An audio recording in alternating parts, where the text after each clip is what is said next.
My name is Graeme Smith. I'm a correspondent for the Globe and Mail. And in the spring of 2007, I was researching the condition of detainees in Afghan jails in Kandahar city. And the story from that bit of research that I remember the most clearly actually had nothing to do really with the story I was working on. It was just, I was sitting around with the warden of the jail and one of the prisoners, and they said to me, "Do you want to know the saddest story in this jail?" And I said, "Yeah, of course, I'm interested." And they pointed at a small boy who was serving tea. He was pretty young and pretty fragile, almost like a little hobbit type character. And very shyly, the boy told me his story, which is that he had been sent when he was very young to work on a farm in the south. And the farmer had told him, "I can't pay you, but what I can do is, after a period of years, I can give you the hand of my daughter in marriage." And the daughter was about his age, just a little girl herself.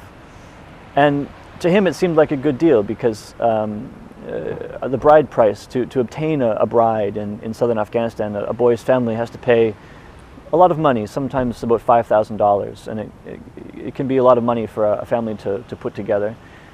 And so the boy agreed, and he worked those years in the fields, and he grew up side by side with the girl that he thought he was going to marry, and they became friends.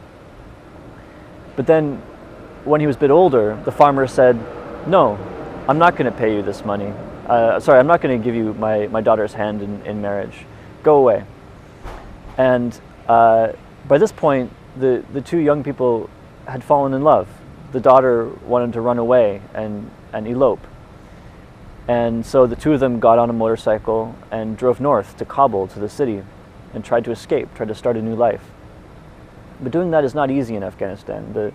The traditions are still very, very strong. And escaping like that, eloping, is a crime. It's considered a form of kidnapping. And so for this young man, he didn't even get, I think, one night alone with his bride. They were found out by his brother. It was a scandal in the family. The farmer was summoned, and he took away his daughter again. Now at this point in the story, you know, the young man could have just stayed in Kabul. He was free, he had his health. Kabul is still a sort of a city of opportunities. And so really he should have stayed in the north, but he felt compelled to see the girl again. He had to see her face, and so he went south, and he knew that this was not a great idea, but he did it anyways. And he got arrested, and he got thrown in jail.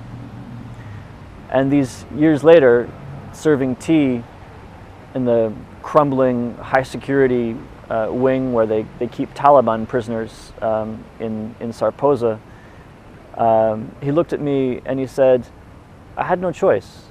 There was nothing else that I could have done. It all turned out the way I expected."